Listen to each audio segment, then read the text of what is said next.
বিরোধী দল যারা সংসদে ছিল তারা ছিল পোষা ময়না, দেশ জ্বলে পুড়ে হয়েছিল ছাই, তবুও তো কিছু কই না। শাসনে ছিল না সততা নিষ্ঠা, বিচারের ছিল না মান, সংসদে বুঝি তাই শোনা যেত মমতাজের গান।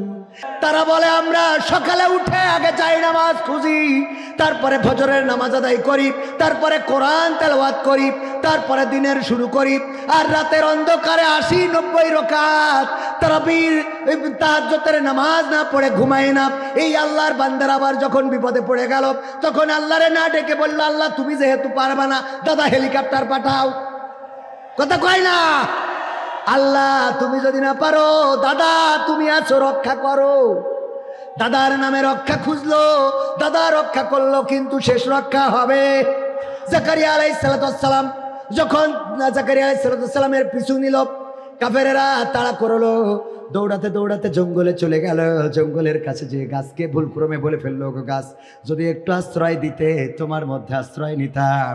গাছ ফাঁকা করে দিলেন কি আল্লাহ, গাছ ফাঁকা করে দিলেন, গাছের মধ্যে ঢুকলো, গাছের মধ্যে গাছ আবার আটকে গেল। হুকুমটা ছিল কার? আল্লাহ রাব্বুল আলামিনের হুকুম ছিল। আল্লাহ রাব্বুল আলামিন গাছটারে ফাঁকা করে দিলেন, গাছের মধ্যে ঢুকে গেল। জাকারিয়া আলাইহিস সালাম নিরাপদে কি ছিলেন? না, ছিলেন না। একটুখানি আল্লাহ বলল, যেহেতু গাছকে বলেছো রক্ষা করতে, তাইলে দেখো গাছ তোমারে কেমনে রক্ষা করে। কাপড়ের একটা অংশ বাইরে রেখে দিল, যখন দরজা লাগাইছে দরজার ফাঁকে কিছু এরকম আটকে থাকে না, থাকে না, আটকে থাকে। অনেকেই দেখা যায় খুব পরহেজগারিতা দেখায়, হঠাৎ করে এমন কোন নিদর্শন রাখে যাতে আটকে যায়। দেওর ভাই থাকে মালয়েশিয়ায়, ভাবির সাথে আছে, মানে বোঝা গেছ তো, বাকিটা বুঝে নিতে হবে। আমি যেহেতু খুব ভালো জানেওয়ালা না, খুব ভালো করে বোঝাতে পারবো না।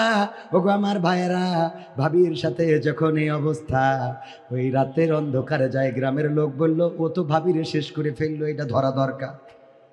অন্তত তার ভাই মালয়েশিয়া থাকে অথবা বিদেশে থাকে, তার ভাইয়ের জন্য হলেও বউকে সংরক্ষণ করা দরকার। এই দরকারের চিন্তা করে অপেক্ষায় থাকলো কখন ঢোকে দেওয়ার ভাবির ঘরে। ও গাছ আটকে গেল, গাছের ওই ফাঁক দিয়ে একটু জুতা কি থেকে গেল, কাপড় থেকে গেল। কেমন? ওই যে উদাহরণ দিতে যে বলছিলাম, ভাবির সাথে দেওরের সম্পর্ক। রাত 3টার সময় উঠে গিয়েছে ভাবির ঘরে। এটা দেখার পরে গ্রামের লোক, যেহেতু এটারে আঞ্চলিক ভাষায় বলে তাগে বাগে ছিল, অপেক্ষায় ছিল ধরার জন্যে, চলে গেল ভাবির ঘরে ধরার জন্যে। বুঝতে পেরেছে দরজায় এসে মানুষ দাঁড়িয়ে গিয়েছে। এটা জানার পরে পিছনের দরজা অথবা বেড়া অথবা যাই থাকুক, ওই পাশ দিয়ে বের হয়ে চলে এসেছে নিজের ঘরে। এসে যায় নামাজ বিছিয়ে, নামাজে তাহাজ্জুদের নামাজে সিজদায় পড়ে আছে। কে? দেবর। কে? দেবর নামাজে পড়ে আছে। ওরা বুঝলো যেহেতু পিছন দিয়ে বের হয়েছে, তাইলে নিজের ঘরে যাইতে পারে। ঢুকলো তার ঘরে, দেখে সিজদায় পড়ে আছে, টেনে তুললো। কি খবর? কয় আমি সিজদায় আছি, 4র্থ আসমানে পৌঁছে গেছি। টানো কেন? কয় টানি, কাজ আছে, কথা শুনতে হবে। নারায়ে তাকবীর, লিল্লাহে তাকবীর।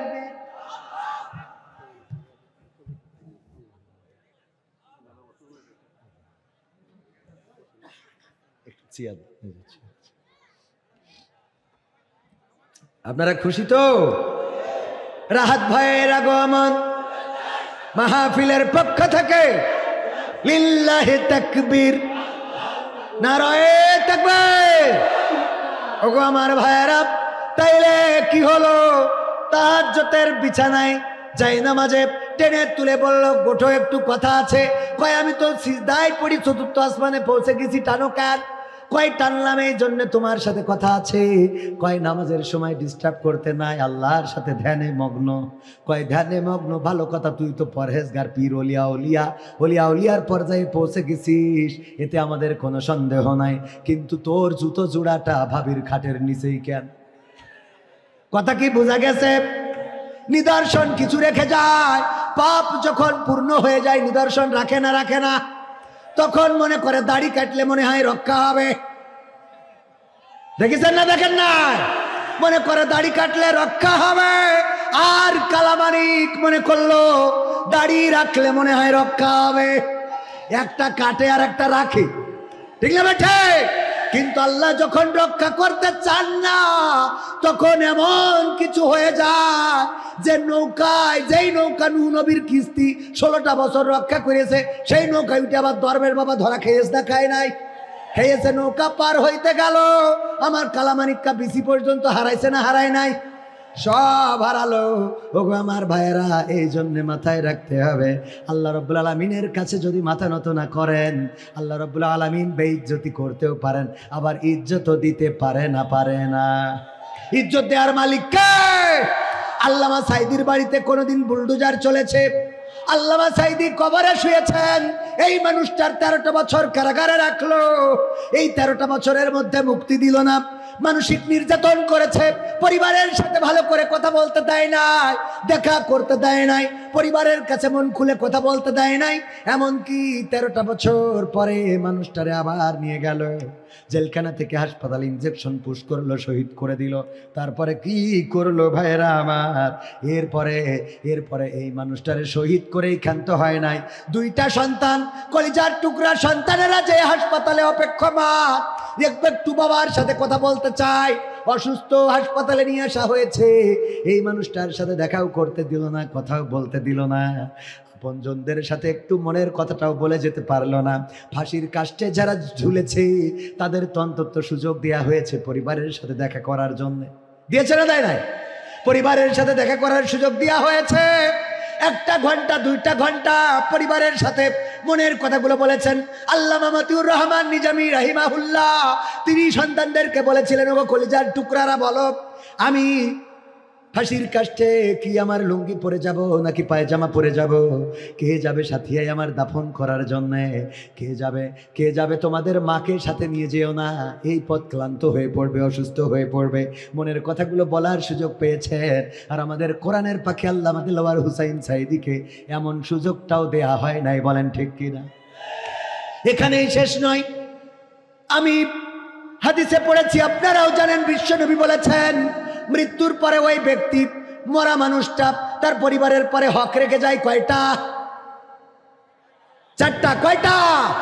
1 নম্বর হক হলো, যেই মানুষটা মারা যাবে, আমার রাহাত ভাই যদি ইন্তেকাল করেন, পরিবারের পরে তার 4টা হক থাকবে। মনে থাকবে কতটা? 4টা হক থাকবে। 1 নম্বর হক হলো, ওই মানুষটা মারা যাওয়ার পরে খুব দ্রুত, অতি তাড়াতাড়ি তার দাফন কাফনের ব্যবস্থা করা। 2 নম্বর হক হলো, তার যদি কোনো ওসিয়ত থাকে সেটা পূরণ করা। 3 নম্বর হক হলো, যদি তার কোনো ঋণ থাকে পরিশোধ করা। আর 4 নম্বর হক হলো, তার রেখে যাওয়া ধন সম্পত্তি সুন্দর করে বন্টন করে দেওয়া। এই 4টা হক রেখে যায়, তার মানে দাফন কাফনের পরে 2য় নম্বর হক হলো কি করা? ওসিয়ত পালন। ওসিয়ত।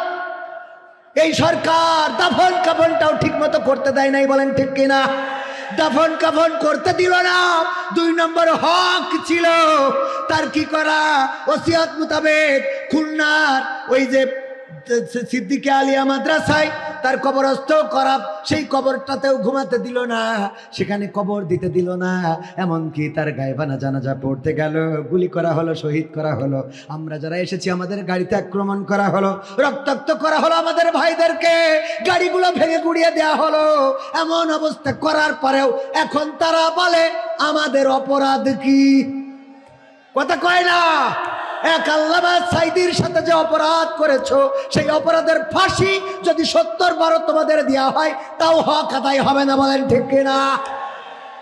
আবার কয় আমাদের অপরাধ কি? হ্যাঁ, আমাদের অপরাধ কি? অপরাধ খুঁজে পাও না। সেনা হত্যাকাণ্ড, দেশপ্রেমিক অফিসার বিডিআর হত্যাকাণ্ড যে ঘটানো হলো, দেশপ্রেমিক সেনা অফিসারদেরকে নির্বিচারে হত্যা করা হলো। আহারে, কেমন করে পারলে রক্তে রঞ্জিত করতে? তারপরে তোমরা এখানেই ক্ষান্ত হও নাই। ইসলামী আন্দোলনের নেতাকর্মী, এখানে আমি কোন দলের হয়ে আসি নাই, দলের কথা বলা আমার মুখ্য উদ্দেশ্য নয়। আমি আপনাদের একটা মানুষ হিসাবে পরিচয় করিয়ে দিতে চাই। আমার রাহাত ভাই কোন অপরাধের কারণে মাঝখানে মেশিন এক কান দিয়ে দড়িয়ে দেওয়া হলো? অস্ত্র মামলায় জেল খাটা লেগেছে না লাগে নাই? আহারে, জেলের নির্যাতন, কারারুদ্ধ, কারাবরণ, যেই মানুষেরা অস্ত্র ধরে না। আমি কবির বিন সামাদ মাঝে মাঝে বলে থাকি, আমি কবে মুরগি জবাই দিয়েছি, কবে গরু জবাই দিয়েছি, ছাগল জবাই দিয়েছি, আমার মনে পড়ে না। আমার মনে, কারণ হলো আমার বড্ড মায়া করে, খাইতে অসুবিধা নাই, খাওয়ার সময় খাই, কিন্তু মায়া হয় এই প্রাণীটার এক্ষুনি চোখের সামনে মেরে ফেলবো, কষ্ট লাগে। একটা ব্যাঙ আমার টায়ারের নিচেই পড়ুক, এটাও আমি চাই না। একটা সুসো ইঁদুর, এটাও যেন আমাদের ট্রাকের, আমাদের বাসের, আমাদের এই যে গাড়ির, আমার প্রাইভেটের তলে পড়ে পড়ে মারা যাক, এটা আমরা চাই না। যেই মানুষগুলো আমরা একটা ব্যাঙ মারতে চাই না, একটা ইঁদুর মারতে চাই না, সুসা মারতে চাই না, সেই মানুষগুলোর আবার সামনে অস্ত্র দিয়ে দেয়। এই অস্ত্র চালানো তো দূরের কথা, এই অস্ত্রগুলোর নাম জানাও তো দূরের কথা, চোখের দেখাও কোনোদিন দেখি নাই। বলেন ঠিক কিনা? ঠিক না বেটা? আমাদের অবস্থাটা এমন। আমাদের জিকোর কাছে ইসলামী ব্যাংকের সিকিউরিটি বড় একটা মেশিন নিয়ে দাঁড়ায় থাকে। আমি আবার ইসলামী ব্যাংক এজেন্টের প্রোপাইটার। আমার একটা এজেন্ট ব্যাংক আছে, বাংলাদেশ ইসলামী ব্যাংক। 5 তারিখের আগে মানুষ টাকা রাখতে চাইতো না, এরপরে রাখছে। ও আমার ভাইরা, এই ব্যাংকের প্রোপাইটার হওয়ার কারণে, এজেন্ট ব্যাংকের প্রোপাইটার হওয়ার কারণে মাঝে মাঝে ব্যাংকে যেতে হয়। জরুরি প্রয়োজনে মেশিন নিয়ে একটা দাঁড়ায় থাকে গেটের কাছে। আমি বললাম, এই মেশিন কি নিয়ে দাঁড়ায় থাকেন না, মাঝে মাঝে একটু ফায়ার মায়ার দিয়েছেন, মাঝে মাঝে একটু দিছেন না, এমনি ধরে দাঁড়ায় থাকে। বলতেছে আমার পাশে থাকা এক অফিসার আরিফ স্যার বলতেছে, ভাই উনারে আপনি এই কথা জিগায়েন না কেন? কয় ওর ট্রেনিং এ পাঠানো হয়েছিল, ট্রেনিং করার জন্যে ওই মেশিন ধরে একটু গুলি করতে হবে। ও মেশিন ধরে বলিছে 1 2 3 যখন বলবো ফায়ার দিবা, ও ফায়ার দিয়ে নিজে বেহুশ, ফায়ার দিয়ে ও উল্টে পড়িয়ে নিজে বেহুশ হয়েছিল। তো এই হলো আমাদের অবস্থা। আমাদের যদি ফায়ার করতে পারে লোক মারা, কি আমরাই আগে নেটওয়ার্কের বাইরে চলে যাব? কথা কয় না। আর আমাদের নামে দেয় হত্যা মামলা। আমরা যারা বউরে মারতে গেলেও মায়া করে, কথা কয় না। বোর গায়ে তাই হাত তুলতে গেলে মায়া করে। ও আমার ভাইরা, আর এত কিছু করার পরে ওরা বলে আমাদের অপরাধ কি? অপরাধ দেখো না, আমার আবু সাইদ কি অপরাধ ছিল? বুকটা পেতে দিল মায়ের সন্তান, লেখাপড়া করে কর্মের জন্য, চাকরির জন্য, কোটা বৈষম্যের জন্য রাজপথে দাঁড়ালো। আইন তাদের দাবিটা মেনে নিয়ে দিলেই তো হয়ে যেত, কিন্তু দাবি মেনে না নিয়ে আহারে অপবাদ দেয়া হলো। আমি কি চাকরি দেব মুক্তিযোদ্ধার সন্তানদের, নাকি রাজাকারের নাতি নাতনিদের? তোমরা রাজাকার রাজাকার কত বলবা আর কত গালি দিবা? আমরা তো রাজাকার নই, বরং তোমরা ছিলে ভারতের রাজাকার। এবং দেশ 5 তারিখের স্বাধীনের পরে সেটা প্রমাণ হয়েছে না হয় নাই? আমরা যদি রাজাকার হইতাম, আমরা যদি পাকিস্তানের রাজাকার হইতাম, তাইলে 71-এর পরে আমরা পাকিস্তানে চলে যেতাম। যারা দাদার দেশের রাজাকার একটাও এই দেশে নাই। বলেন ঠিক কিনা?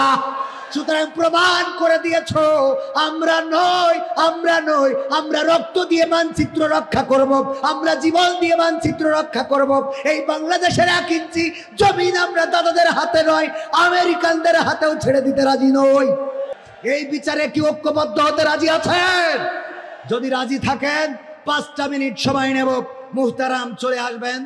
5টা মিনিট আপনাদের কাছে বলতে চাই, আমার রব বলেছেন ইয়া আইয়ুহাল্লাযীনা আমানু হাল আদুল্লুকুম আলা তিজারাতিন তুনজিকুম মিন আযাবিন আলীম। ওগো ঈমানদারেরা, আমি কি তোমাদের এমন একটা ব্যবসা ধরিয়ে দেব, যেই ব্যবসা ধরে যদি তোমরা দুনিয়ার পরে চলতে পারো, তাহলে কঠিন জাহান্নামের আযাব থেকে বেঁচে যাবে। সেই ব্যবসা আমরা সবাই জানি। পরের আয়াতেই আল্লাহ বলেছেন সূরা সাফ, তুমিনুনা বিল্লাহ ওয়া রাসূলিহি ওয়া তুজাহিদুনা ফি সাবিলিল্লাহি বিআমওয়ালিকুম ওয়া আনফুসিকুম যালিকুম খায়রুল লাকুম ইন কুনতুম তা'লামুন। আমার এই আয়াত পড়ার পরে যারা খুব ভালো বোঝে ওরা উঠে যাচ্ছে। হ্যাঁ, কারণ ওরা বুঝতে পেরেছে ব্যবসা যেহেতু বলিছে, তাহলে টাকা তো লাগবে। ঠিক না বেঠিক? ব্যবসা করতে পুঁজির দরকার আছে না নাই? তো আমি আপনাদের কাছে একটু পুঁজি ইনভেস্ট করতে বলবো। আমার আল্লাহ বলেছেন ইন্নাল্লাহ আশতারা মিনাল মুমিনিনা আনফুসাহুম ওয়া আমওয়ালাহুম বিআন্না লাহুমুল জান্নাহ। আমার আল্লাহ বলেছেন তোমরা যদি জান দাও, মাল দাও, আমি জান্নাতটা বিক্রি করে দিই। সে জান্নাত কিনতে আমাদের কোনো আপত্তি আছে? আমি আমার তরিকুল ভাইকে বলবো 500 টাকা আমারও দেন, কারণ আমিও একটু ইনভেস্ট করে যাই। আমার মানিব্যাগে আজকে টাকা নেই, আমি জানি। আমি ব্যক্তিগতভাবে দিয়ে শুরু করলাম, কারণ আল্লাহ এখানেও বলেছেন সূরা সাফ 2 নম্বর আয়াত, ইয়া আইয়ুহাল্লাযীনা আমানু লিমা তাকুলুনা মা লা তাফআলুন। এমন কথা বলো না যা কাজে করো না। তো আমি না দিয়ে খালি চাবো তা হবে? তো আমিও করে দিলাম। এবার আপনারা একটু হাত বাড়ান। 500, 1000, 2000, 5000 যাদের কাছে নাই, যদি নাম লিখাতে চান এই মাদ্রাসার জন্য, আমার মাদ্রাসার ছাত্ররা কোরআনের খাদেম, ওদের পায়ের জুতা যদি আমি হতে পারতাম নিজেকে ধন্য মনে করতাম। এই মাদ্রাসার কোরআনের পাখিগুলো প্যাকেট নিয়ে যাচ্ছে, মাহরুম করবেন না, ওদের বুকেই তো আগের সরকার গুলি চালিয়েছিল, ঠিক না ঠিক? সুতরাং এরা রক্ষা হোক, এদের হেফাজত করার দরকার আছে না নাই? আমাদের শ্রদ্ধাবাদ 100 টাকার নোট নিয়ে কেন বসে রয়েছে? এটা কোনো কথা? এই স্টেজে বসাবেন যারা বড় বড় নোট দেবে, সব চেয়ারে বসে থাকবে চেয়ারম্যান, টাকা দান করার নামে খোঁজ নেই। নাম কি? হ্যাঁ, মামুন ভাই। এই একজন আল্লাহর লিখে ওঠেন, আমার মামুন ভাই, আমাদের আমির। নারায়ে তাকবীর। একখান বঙ্গবন্ধুর 1000 টাকার নোট দান করলো, আল্লাহ দানকে কবুল করে নাও। ইজাবুল নকিব, নারায়ে তাকবীর। ইজাবুল নকিব 5000 টাকার 5টা বঙ্গবন্ধু দিয়েছে, আল্লাহ কবুল করে নাও, নেক হায়াত দান করে দাও, মনের স্বপ্ন পুরা করে দাও। আর একজন 500 টাকা, আল্লাহ কবুল করো, নেক হায়াত দাও, মনের নেক মাকসাদ পুরা করো, দিনদার ইমানদার বানাও। তারপরে কোন আল্লাহর বান্দা আছেন খুব তাড়াতাড়ি? জানুয়ারি মাসের 19 তারিখে আমার ভাইজানের নাম কি? মরিয়াম আক্তার তাহমিনা নামে কলিজার টুকরা মেয়ে পৃথিবী থেকে বিদায় নিয়েছে। বাবার কষ্ট কত, সন্তানের লাশ বাবার কাঁধে, এর থেকে বড় কষ্ট কিছু হতে পারে না। 1000 টাকা দিল নগদ, আল্লাহ দানকে কবুল করে নিয়ে কন্যার খবরটার রিয়াজুল জান্নাতে পরিণত করো। আল্লাহ জান্নাতে একত্রে বসবাসের তৌফিক দান করে দাও, বলেন আমিন। আমার ছাত্ররা গিয়েছে, পকেটে যা আছে কেউ মাহরুম হবেন না। কেউ যদি নাম লিখিয়ে দিতে চান বাকিতে তাও দিতে পারেন, 5000, 10000, 2000, 3000, 1000 এই মাদ্রাসা আপনাদের অবদানেই চলে। 70-এর অধিক ছাত্র, এই ছাত্রগুলো কোরআনের খাদেম হয়ে যায়। আল্লাহ তাদেরকে কোরআনের জন্য কবুল করেছেন। এই ময়দানে তারা কথা বলবে, কেউ আল্লামা সাইদির মতো, কেউ হাফিজুর রহমান সিদ্দিকী কুয়াকাটা হুজুরের মতো, কেউ বা মামুনুল হকের মতো, কেউ বা আমির হামজার মতো, কেউ বা দেলোয়ার হুসাইন সাইদি সব। এমনি তার পদাঙ্ক অনুসরণ যারা করেছে, তাদের দেখানো পথ ধরে যারা চলেছে, তাদের মতো আমার ভাইয়েরা হয়তো হয়ে যাবে এই মাদ্রাসার ছাত্রগুলো। তাদের মানুষ করার জন্য আপনাদের কাছে একটু হাত বাড়ালাম। তারপরে কোন আল্লাহর বান্দা আছেন বাকিতেও নাম লিখাতে পারেন? আছেন কোন আল্লাহর বান্দা 5000 টাকা মাদ্রাসার জন্য পরবর্তীতে পরিশোধ করে দিবেন? 10000 টাকা এই পাইকপাড়াবাসী, বাগেরহাটবাসী, ফকিরহাট আমি মনে করি ফকিরদের বসবাস, কিন্তু না, ওই যে গেট দেখলি বোঝা যায় যে এটা ফকিরহাট নামে, মানে ফকির সেজে রয়েছে, আসলে মাল এখানে আছে না নাই? মাল আছে না না? ফকির সেজে আছে। ফকিরহাটে ফকির পাওয়া যায়, মতিঝিলে ঝিল পাওয়া যায়, রাজশাহীতে রাজা পাওয়া যায় না। আমার ভাইয়েরা অনেক নাম আছে, যে নামের সাথে কামের মিল নাই, তেমনি ফকিরহাটে ফকির নাই, ফকিরহাটে ধনী দিয়ে ভরা, বলেন সুবহানাল্লাহ। ধনী আছে না না? ধনী আছেন অনেক। আমার ধনীরা যদি 5000, 10000 আল্লাহর নবীর ঘরের জন্য দিতে পারেন, আমার আর 5 মিনিট সময় আছে, যদি আপনারা এই 5 মিনিটের মধ্যে দেন, আমি মুসাফির মানুষ দোয়া করে দেব। আর যদি না দেন, প্রধান বক্তার কাছেও দেওয়ার সুযোগ আছে না নাই? উনি সিলেটের মানুষ, আমি মুসাফির, আর উনি ডবল মুসাফির। কি মুসাফির? ডবল মুসাফির। কি করিয়ে খেলা হবে? কাওয়াকাদের খায়রুল আমার নাম, তা আমি কি করব? আল্লাহ কবুল করুন, বলেন আমিন। তারপরে কোন আল্লাহর বান্দা আছেন 5000, 10000, 2000, 3000? একজন নাম পাইলাম না। আরে এত বড় বড় মানুষ, 5000, 2000, 3000 টাকা দেওয়ার মতো কোনো মানুষ আগামীতে দিবেন, এমন কোনো মানুষ কি পাওয়া যাবে না? আল্লাহর নবীর ঘরের জন্য দেওয়ার মতো কোন আল্লাহর বান্দা? শেখ জাহিদুল ইসলাম সভাপতির ছেলে, নারায়ে তাকবীর। আমার শেখ জাহিদুল ইসলাম সভাপতির ছেলে 5000 টাকা করলেন দান। আল্লাহ বাড়িয়ে দাও সম্মান, নেক হায়াত দিয়ে দাও, মনের স্বপ্ন পুরা করে দাও, আপনজনদের কবুল করে নাও। জামাল হোসেন 10000, নারায়ে তাকবীর। 5000 মনে করছিলাম দেবে না, কিন্তু না, 5000-এর উপরের বড় ভাই 10000 টাকা দান করলেন জামাল হোসেন। আল্লাহ দানকে কবুল করে নাও, নেক হায়াত দিয়ে দাও, মনের স্বপ্ন পুরা করে দাও, আপনজন যারা কবরে ক্ষমা করে দাও, আল্লাহ পরকালের জান্নাতের বাসিন্দা করে দাও।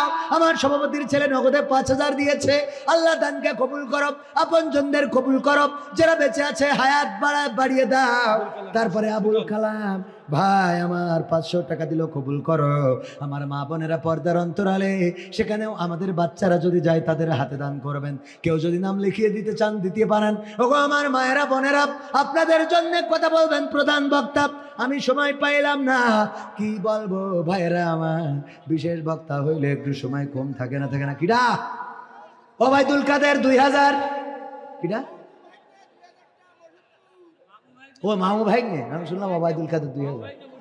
মামু ভাগ্নে কয় হাজার, নারায়ে তাকবীর। মামু ভাগ্নে আজকে মামু ভাগ্নেও দান করে আল্লাহ, তাইলে নানা নাতিও দিয়ার দরকার আছে না নাই? চাচা ভাতিজাও দেন, দেখি দলে দলে আল্লাহর জমিনে আল্লাহর দিন কায়েমের জন্য টাকার দরকার আছে না নাই? এই কোরআনের হাফেজগুলো তারা কোরআন প্রচার করবে, কোরআনের জন্য রাজপথে দাঁড়াবে, কোরআন কায়েমের জন্য সংগ্রাম করবে, আন্দোলন করবে। আমার মহিলা প্যান্ডেলে যারা গিয়েছেন তাদের হাতে টাকা দান করেন, নাম লিখিয়ে দিতে পারেন। ওগো আমার ভাইয়েরা, আর কোন আল্লাহর বান্দা আছেন কি? 10,000 টাকা তো পাইলাম, বাকিতে আর কেউ আছেন? ফারুক হোসেন আটপাড়া 1000 টাকা। আল্লাহ দানকে কবুল করে নাও, নে খায়াত দাও। আল্লাহ তুমি তার আয় রুজিতে বারাকা দান করে দাও। আল্লাহ ব্যবসায় বারাকা দাও। আল্লাহ সম্পদ থাকলে সম্পদে বারাকা দিয়ে দাও। ওগো আল্লাহ, তোমার কাছে সম্পদের শেষ নাই। যে যেই টাকাটা দান করতে চায় তুমি তোমার তোমার তোমার কোষাগার থেকে আল্লাহ তুমি তাদেরকে দিয়ে দিও, বলেন আমি। তারপরে কোন আল্লাহর বান্দা আছেন খুব তাড়াতাড়ি ডান হাতে বাম হাতে 5000, একজনেরও নাম পাইলাম না। 5000-এর 10,000 তো পাইছি, 5000 টাকা। রমজানের গজল আমার তরিকুল ভাই দেরি করে এসেছে ইসলামিক সিটি টিভি। মনে করিলাম রমজানের গজল দিয়ে শুরু করবো, আজ না হয় আর একদিন হবে। দরকার হলে আমলিক ক্ষমতায় আসলি গাবো। নাইম শেখ, হ্যাঁ শেখ গোষ্ঠীর লোকই তো দেখছে, তা না হলে তো বাঁচবে না। নারায়ে তাকবীর। ইয়ে শেখ সে শেখ নাম আমি বুঝি। ইয়াসিন তার দাদা দাদির নামে 1000 টাকা, আর নাইম শেখ দিল 1000। আল্লাহ দুইজনের দানকে কবুল করো, নে খায়াত দাও। দাদা দাদির কবর জান্নাতের বাগান বানাও। আলমগীর স্যার 1000 টাকার একখান ক্যাড়কেড়ি নোট দান করলো। আল্লাহ দানকে কবুল করো, মনের নেকমাত সাত পুরা করো, দিনদার ইমানদার বানায় দাও। আল্লাহ পরিবার পরিজনকে কবুল করে নাও। আল্লাহ অবিবাহিত হইলে বিবাহের ব্যবস্থা করে দাও। আল্লাহ বিবাহিত হইলে 2টা বিয়ে ব্যবস্থা করলেও কোনো আপত্তি নাই, বলেন আমি। 2টা বিয়ে হইলে কোনো ক্ষতি আছে না, বরং উপকার আছে না নাই? একটা বিধবাকে আপনি যদি কোনো রাস্তা করে দেন, উপকার কয় দিক থেকে? আপনার 2টা স্ত্রী হইল, একজন যদি অসুস্থ হয় আর একজন খেদমত করার জন্য আসে না নাই? যদি এক স্ত্রী তরকারি কোটার একজন রান্না করবে, এক স্ত্রী কাপড় কাচবে আর একজন নিংড়াইয়ে নেড়ে দেবে, এক স্ত্রী যদি বাবার বাড়িতে যায় আর এক স্ত্রী আপনার বাড়িতে থাকবে। এমনকি মা বোনেরা যারা রাগ করেন, আমি আপনাদের বলতে চাই, যদি আপনার স্বামী 2টা বিয়ে করে, ঝগড়া করার জন্য পাড়ায়ও যাওয়া লাগবে না, দুইজনে পর্দার মধ্যে থেকে চুল ছিঁড়াছিড়ি করা যাবে, ঠিক না বেটা? পর্দার মধ্যে থেকে গোলমাল করতে পারবেন, মারামারি চুল ছিঁড়াছিড়ি। সুতরাং এইটা উপকার আছে না নাই? পাড়ায় যাওয়া লাগবে না। তবে যুবকরা সাবধান, এখনকার সময়ে যারা বিয়ে করবেন তারা সাবধান। আগের সময়ে যদি কেউ 2টা বিয়ে করতো, তাইলে বউ অভিমান করে রাগ করে বাবার বাড়ি চলে যেত। এখন রাগ করে বাবার বাড়ি যায়, কিন্তু খালি হাতে যায় না, মেশিনটা কেটে নিয়ে চলে যায়, ঠিক না বেটা? ডাইরেক্ট কেটে নিয়ে যায়। দেখি তুই এইবার কি জ্বালা কর তো। তারপরে কিডা আমার ইউটিউব কি যেন আউট বে না কি যেন ওয়াটো বে, হ্যাঁ কি চ্যানেল এটা? উসামা মুসাফা তাসা মিএম কো ও এই উপরে, আর এটা ও ফেসবুক। হ্যাঁ ধর, আমি এই উপরে চোখই ধরছে না, ওয়াজ বেশি করে হয়ে গেল না। মুসাফা টিভি কয় টাকা দিল? 100 টাকা। আল্লাহ দানকে কবুল করো, নেখায়াত দাও। ইউটিউবের আমার নেখায়াত দেবে কি? ওর মালিকিন নেখায়াত দাও, বলে না আমি। আল্লাহ এই ইউটিউব চ্যানেলটা যে চালায় মুসাফা টিভি, ইউটিউবের অনেক মানুষ আছে। ইউটিউবের চ্যানেলের নাম কোরআনের আলো, হাদিসের আলো, জান্নাতের পথ, জাহান্নামের রাস্তা। নিজে নামাজ পড়ে না এমন আছে না নাই? আল্লাহ মুসাফির টিভি যেন এমন না হয়, আল্লাহ টিভির প্রোপাইটারও যেন নামাজি হয়, দিনদার ইমানদার হয়। আল্লাহ সেই তৌফিক দান করে দাও, নেখায়া দাও, দিনের পথে চলার তৌফিক দান করে দাও। কি সর্দার? আজবাহার সর্দার কাঁঠালতলা, 1000 টাকা আল্লাহ দানকে কবুল করে নাও, নেখায়া দাও। আমার সময় 2 মিনিট কুরাস করিস, বক্তা কই? আমি ছেড়ে দিই। আমার ভাইয়েরা, আর 5000 টাকা দেওয়ার মতো একজনও পাইলাম না। 5000 টাকা কোন আল্লাহর বান্দা আছেন ডানে বামে? যদি না দেন, অনেকেই মনে করে আমার দিয়া লাগবে না, আমার মুখে তো বড় দাড়ি, গায়ে বড় জুব্বা, মাথায় বড় টুপি, আছে পাঞ্জাবি, আমার দেয়া লাগবে না, আমি তো জান্নাতের পথে চলি। আমরা হুজুর যারা মনে করি আমাদের জান্নাত কনফার্ম, ওই দিন প্রথমে উদ্বোধন করবে কবির বিন সামাদের দিয়ে, হয়তো আমাদের না করলেও আমার মতো একজনকে দিয়ে, ঠিক না বে ঠিক? আবার আমার দিয়েও করতে পারে না। মঈন শেখ কি করিস পাজায়, এটা খুঁজছিলাম যত তো পাজায় কই, মাশাআল্লাহ। না আপনি শেখ গোষ্ঠীর লোক না, শেখ হাসিনা চলে গেল, আপনি গেলেন না। না রয়ে থাকবে শেখ পরিবারের মানুষ, আল্লাহ কবুল করুন, বলেন আমিন। টাকা 5000 না, আরো বনে বাটাম দিয়ে আরো একটু নেওয়া উচিত, দরকার নেই ভাই, আমার ভালো মানুষ। কি জন্য? মঈন শেখ ভাই কয় হাজার, 5000 টাকা করলো দান। আল্লাহ বাড়িয়ে দাও, সম্মান দেখায় দাও, মনের স্বপ্ন পুরা করো, আপনজনদের কবুল করো। কিন্তু আমার মা বোনদের একটাও নাম পাঠাই নাই। আমার আবেদা, জবেদা, সবেদা, হাসিনা, খালেদা কই? হ্যাঁ, তাড়াতাড়ি নিয়ে আসেন ওগো আমার ভাইয়েরা। আরে টাকা নিয়ে আসবে না? ও হুজুর নিয়ে আসতে, কাঁঠালতলার মামুন একটা ফ্যান দেবো, ভালো কাজ করি। হ্যাঁ ভালো, গরমের সময় তো ফ্যান দেবো। নারায়ে তাকবীর। আমি আকিস কোম্পানির একটা ফ্যানের অ্যাড করে দিয়েছি, আমার সাইডে ফ্যান দিয়েছে আমার মাদ্রাসা। আমি এই বছর যা ইনকাম করছি টাকা পয়সা সব নিয়ে যেয়ে আমার মাদ্রাসায় খরচ করতেছি। ঠিকানা তানজিমুল কুরআন ক্যাডেট মাদ্রাসা, জিকরগাছা, সুটিপুর, 1 নম্বর কলেজ রোড। আপনারা গেলি যাবেন। আলহামদুলিল্লাহ এই বছর শুরু করেছি জানুয়ারিতে 180 জন ছাত্রছাত্রী, আর ফেরত দিছি ওই রকম অন্তত আরও 100 জন, কারণ আমাদের জায়গা নেই, পরিস্থিতি নেই। আগামীতে আওয়ামী লীগ ক্ষমতায় আসলে আরও জায়গা বাড়বে ইনশাআল্লাহ। আল্লাহ খুব মানে বইলে অভ্যাস হয়ে গেছে। আল্লাহ কবুল করুন, মাফ করুন, বলে আমিন। আমাদের এই ছাত্রগুলো, আমি এই ছাত্রদের পিছনে প্রতিনিয়ত ওয়াজ করি আর টাকা নিয়ে যাই ওখানে ঢেলি। আল্লাহ কবুল করুন। আমার স্বপ্ন এই মাদ্রাসাটা করে রেখে যাব। যারা আমার বলে যে কবির বিন সামাদ বাদাম মারে কেন স্টেজে উঠাও, কেন এই কমেডি ম্যান রে স্টেজে উঠাও, তাদের জন্য আমার কোনো অভিযোগ নেই, বরং তাদের জন্য দোয়া। যারা আমাকে উপহাস করেন, যারা আমাকে কমেডিয়ান, বাদাম্মা নানানভাবে ছোট করেন, আমি আমার কলিজার টুকরাদের মানুষ করার জন্য এই কিছু করে একটা মাদ্রাসা করে যাচ্ছি, যেন মারা যাওয়ার পরে মানুষ বলতে পারে ভাদাম্মা একটা কোরআনের খেদমত করে গেছে, যেন এই মাদ্রাসাটা আমার নাজাতের ওসিলা হয়। আল্লাহ কবুল করুন, বলেন আমিন। নারায়ে তাকবীর। প্রধান বক্তার আগমন, মাহফিলের পক্ষ থেকে নারায়ে তাকবীর। ক্ষমতায় কেউ স্থায়ী হয় না, হোক না সে হাসিনা কি বারে না, সে আরটা চিরকাল থাকে না। ক্ষমতায় কেউ স্থায়ী হয় না, মুজিবুর বেশি দিন থাকেনি, জিয়াউর কেউ তো রাখেনি। মুজিবুর বেশি দিন থাকেনি, জিয়াউর কেউ তো রাখেনি। এরশাদ চলে গেছে পৃথিবী ছেড়ে, এরশাদ চলে গেছে পৃথিবী ছেড়ে, কেউ আজ তার কথা কয় না। ক্ষমতায় কেউ স্থায়ী হয় না, হাসিনা ক্ষমতা ধরে রাখতে আয়না ঘর বানিয়েছিল, জনগণের রোশান হলে দাদার দেশে পালিয়ে গেল।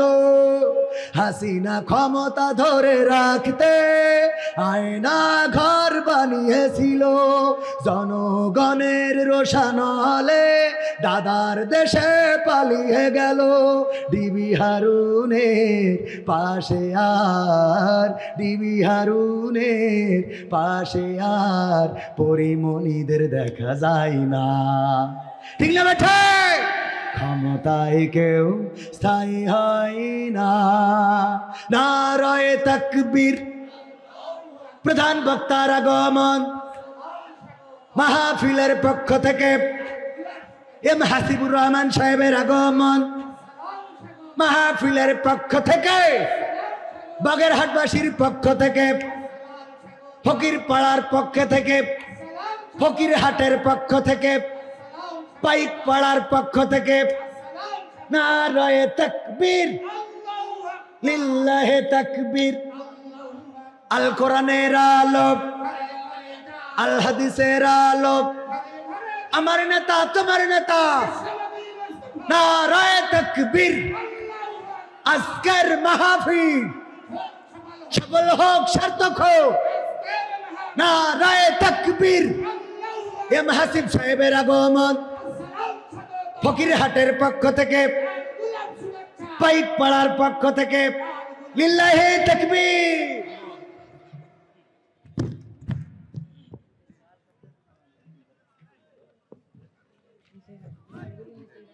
একটুখানি একসাথে লেগে যাচ্ছে।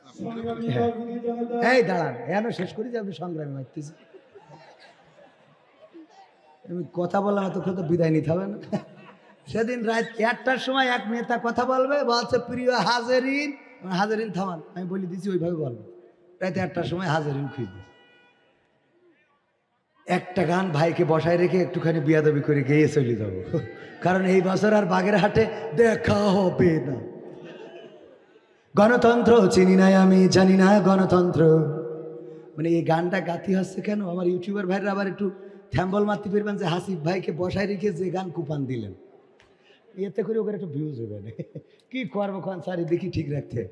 গণতন্ত্র চিনি নাই আমি, জানি না গণতন্ত্র। গণতন্ত্র দেখিনি আমি, শুনেছি গণতন্ত্র। গণতন্ত্র চিনি নাই আমি, জানি না গণতন্ত্র। গণতন্ত্র দেখিনি আমি, শুনেছি গণতন্ত্র। গণতন্ত্র চিনি নাই আমি, জানি না গণতন্ত্র। গণতন্ত্র দেখিনি আমি, শুনেছি গণতন্ত্র। শুনেছিলাম আমি বাংলাদেশে গণতান্ত্রিক রাজা, যখন যারে মনে চেয়েছে ধরে দিয়েছে সাজা। শুনেছিলাম আমরা বাংলাদেশে গণতান্ত্রিক রাজা, যখন যারে মনে চেয়েছে ধরে দিয়েছে সাজা। কাউকে দিয়েছে ফাঁসির দণ্ড, রেখেছে আয়না ঘরে, কাউকে আবার লাশ বানিয়ে ভাসিয়েছে সাগরে। কাউকে দিয়েছে ফাঁসির দণ্ড, রেখেছে আয়না ঘরে, কাউকে আবার লাশ বানিয়ে ভাসিয়েছে সাগরে। করেছে সব কিসের জোরে? ছিল কি দাদার মন্ত্র? কেমন গণতন্ত্র ছিল, কেমন গণতন্ত্র? গণতন্ত্রের আড়ালে ছিল দাদার ষড়যন্ত্র। কেমন গণতন্ত্র ছিল, কেমন গণতন্ত্র? গণতন্ত্রের আড়ালে ছিল মোদির ষড়যন্ত্র। শুনেছি আগে নির্বাচনে লাগতো টাকার নোট, দেখেছি আমরা ভোট করিতে লাগেনি কোন ভোট। শুনেছি আগে নির্বাচনে লাগতো টাকার নোট, দেখেছি আমরা ভোট করিতে লাগেনি কোন ভোট। ভোটের আগে পাশ হয়েছে মন্ত্রী মিনিস্টার, লাগেনি মিছিল, লাগেনি মিটিং, লাগেনি তো পোস্টার। ভোটের আগে পাশ হয়েছে মন্ত্রী মিনিস্টার, লাগেনি মিছিল, লাগেনি মিটিং, লাগেনি তো পোস্টার। নির্বাচন কমিশন ছিল ইন্ডিয়ান গণতন্ত্র। কেমন গণতন্ত্র ছিল, কেমন গণতন্ত্র? গণতন্ত্রের আড়ালে ছিল রয়ের ষড়যন্ত্র। কেমন গণতন্ত্র ছিল, কেমন গণতন্ত্র? গণতন্ত্রের আড়ালে ছিল মোদির ষড়যন্ত্র। বিরোধী দল যারা সংসদে ছিল তারা ছিল পোষা ময়না, দেশ চলে পুড়ে হয়েছিল ছাই, তবুও তো কিছু কই না। বিরোধী দল যারা সংসদে ছিল তারা ছিল পোষা ময়না, দেশ চলে পুড়ে হয়েছিল ছাই, তবুও তো কিছু কই না। শাসনে ছিল না সততা নিষ্ঠা, বিচারের ছিল না মান, সংসদে বুঝি তাই শোনা যেত মমতাজের গান। শাসনে ছিল না সততা নিষ্ঠা, বিচারের ছিল না মান, সংসদে বুঝি তাই শোনা যেত মমতাজের গান। বিরোধী দল নাই, ওটা তো ছিল ডিজিটাল ষড়যন্ত্র। কেমন গণতন্ত্র ছিল, কেমন গণতন্ত্র? গণতন্ত্রের আড়ালে ছিল দাদার ষড়যন্ত্র। কেমন গণতন্ত্র ছিল, কেমন গণতন্ত্র? গণতন্ত্রের আড়ালে ছিল ইন্ডিয়ার ষড়যন্ত্র। নায়েবে রাসূল কোরআনের পাখি বলতো মানুষ যারে, 13টি বছর সেই মানুষের রেখেছিল কারাগারে। নায়েবে রাসূল কোরআনের পাখি বলতো মানুষ যারে, 13টি বছর সেই মানুষের রেখেছিল কারাগারে। দিনের কথা বলতে গেলেই করতো গ্রেফতার, ইসলামী বই কোরআন হাদিস করতো যে উদ্ধার। ইসলামের কথা বলতে গেলেই করতো গ্রেফতার, ইসলামী বই কোরআন হাদিস করতো যে উদ্ধার। ওসবে নাকি থাকতো লেখা নাশকতার মন্ত্র। কেমন গণতন্ত্র ছিল, কেমন গণতন্ত্র, গণতন্ত্রের আড়ালে ছিল দাদার ষড়যন্ত্র। ঠিক না বেঠে? সুতরাং আগামীতে আর এই দেশে ষড়যন্ত্র করে পার পাওয়া যাবে না, কারণ বাংলাদেশের মানুষ সচেতন হয়েছে। তারা বুঝেছিল আমরা স্বাধীনতা পেয়েছি কিন্তু দাদাদের থেকে মুক্ত হতে পারি নাই। দাদার দেশের প্রোডাক্ট দাদার দেশে চলে গেছে। আগামীর বাংলাদেশ দাড়ি টুপির বাংলাদেশ। দেখা হবে আবার ইনশাআল্লাহ। আমার কথায় ভুল থাকলে আমার অজ্ঞতা মূর্খতা ক্ষমা করুন। আমার প্রিয় ভাই এম হাসিবুর রহমান, আমার প্রিয় ভালোবাসার মানুষ। এই বছর এখনো কোনো স্টেজে একসাথে হওয়া হয়নি। আজ আবার মনে হয় গত বছরের আগের বছরও আমি আর ভাই ছিলাম একসাথেই এই স্টেজেই। আল্লাহ রাব্বুল আলামিন আমার ভাইকে হায়াতে তৈয়বা নসিব করুন। যতটুকু সময় নিয়েছি বেয়াদবি করে ক্ষমা সুন্দর দৃষ্টিতে দেখার অনুরোধ করে নিঃশর্ত ক্ষমা চেয়ে বিদায় নিচ্ছি। আসসালামু আলাইকুম রাহমাতুল্লাহ।